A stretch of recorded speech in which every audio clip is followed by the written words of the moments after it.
Yo, what's up mga ka-Doy TV Sports? Welcome back dito sa ating malupitang channel, Doy TV Sports lamang po. Ang ating pag-uusapan nandiyan na.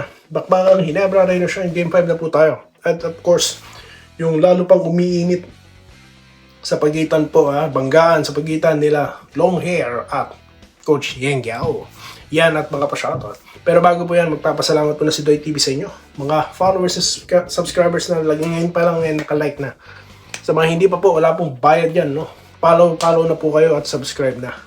Ito po ang vlogger na ayaw ng fake news at may paninindigan, hindi balimbing. Okay? Salamat po sa inyo lahat. Alright, dito na tayo sa ating gustong pag-usapan. Coach Yeng Guiao muna tayo at Al Francis Chua.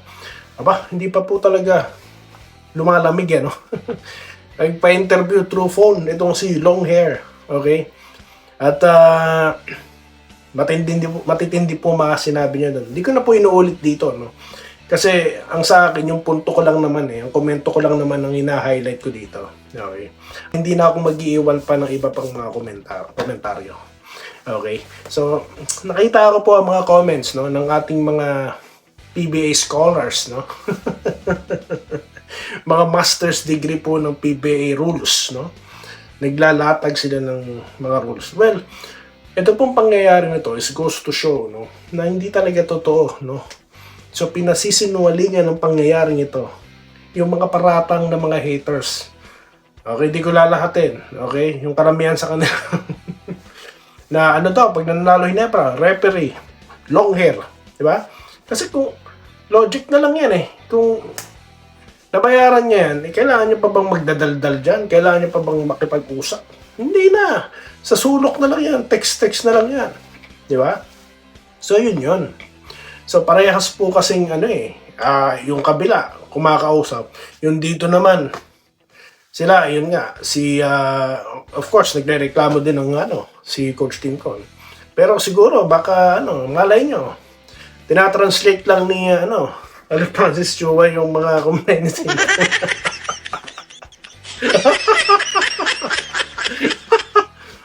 Yan ang response ko sa mga hater. Nagmumura pa kayo.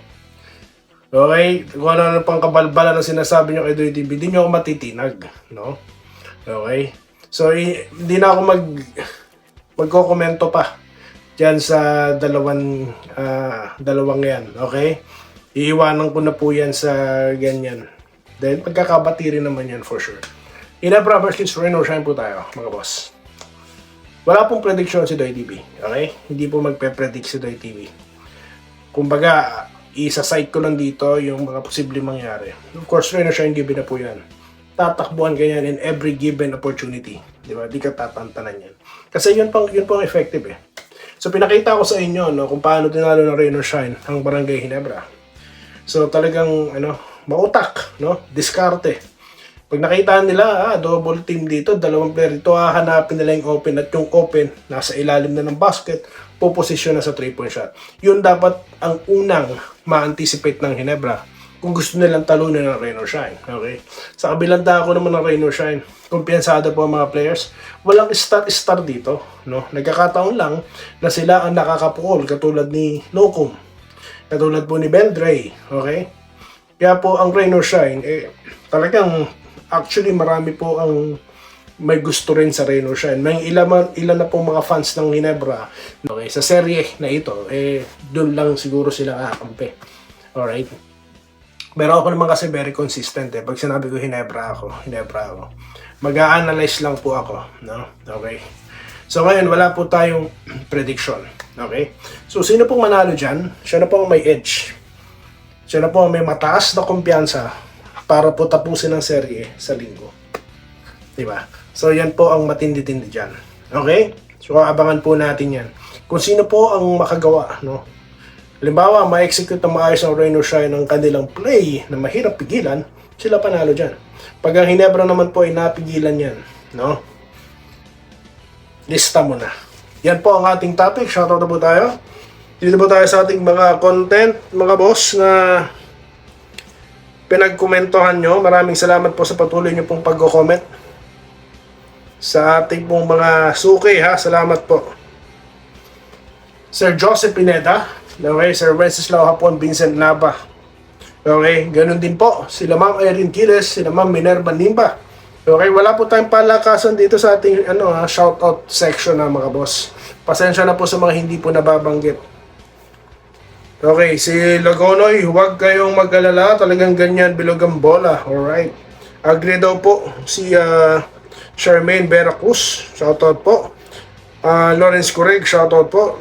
Si Roderick Rodriguez, shoutout po. Okay, good PM po kay Sir Wenceslao Hapon. Edwin Role, no? Mabuhay kayo, sir. Archie Makirang, shoutout sa'yo.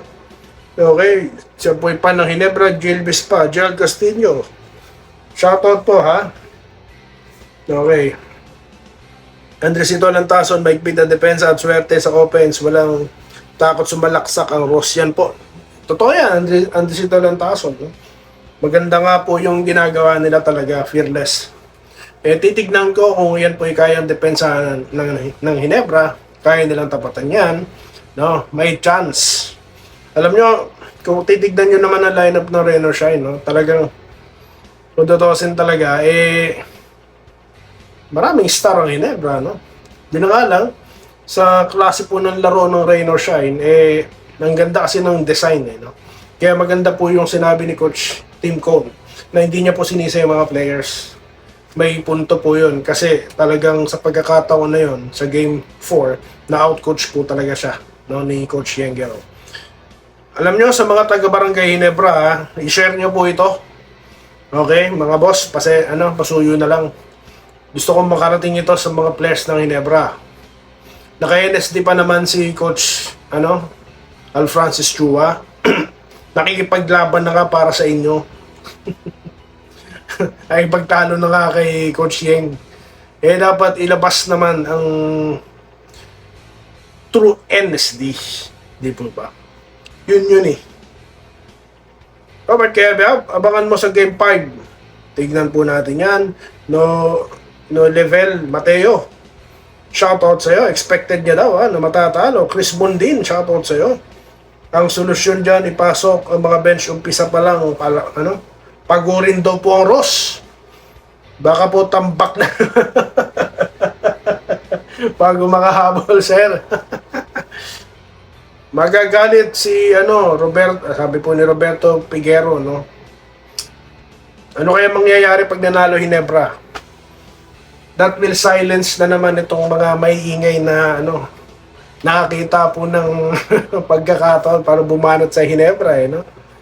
Charles De La Cruz, sigurado babawi daw po. Alright. Minerva Nimba, matinding bounce back daw po ang gagawin.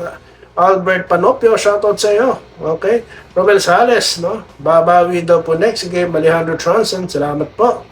Okay. Roberto Almario, no? Sintomas sa posible matalo Hinebra, slow start. Mismo. Ricardo Cabato, pansin niya po. Yan go. Kahit anong mangyari, Hinebra pa rin daw siya. From Dinalupian, Bataan, Enrique Rivero, no? Nag-good day. Bounce back daw po, Jonathan De Castro. Okay, shoutout po, RDQ. Walang magalit doy pagtalo. Tanggapin natin ng converge ko na matagal ng nalaglag. Opo. Brainy, sana mapagbigyan ng quality minutes si Rookie Abis. Primo, no? Best player of the game, Christian Manaytay. Diba? Kasi naman, gamit na gamit po ang mga bench ng Rain or Shine. Mga fresh. May mga fresh din naman ng Hinebra, no? Wala na po. Yung po pakilamanan yung mga sistema dito ni Coach Tim Cone. Alright. Doy, kahit matalo man ng Ross, sa wakas may pumalag na sa SMC. Okay, long hair versus no hair. Calix, tama kayo sir. Wala naman rules. Yeah. Okay. Actually, Calix, yun nga, may nabasa din talaga ako. Pinabasa din ako. Kaya nga hindi na po ako magko-komento tungkol dyan. Okay? So, hopefully, no, sana po maglabas din ng PBA ng kanilang stand. It's time for them na, solusyonan ito. Okay? So, yun lamang po, mga boss. Maraming salamat po sa inyo lahat. Mabuhay po kayo. Magbabalik ako para po sa special pa-shoutout dito po sa ating malupitang channel, Doy TV Sports lamang po. Muli, maraming salamat po mga ka-Doy TV. Follow, subscribe na po, like na po sa mga existing followers. Maraming salamat sa inyo lahat. Mabuhay po kayo, mga kabarangay ko. Salamat po sa panonood.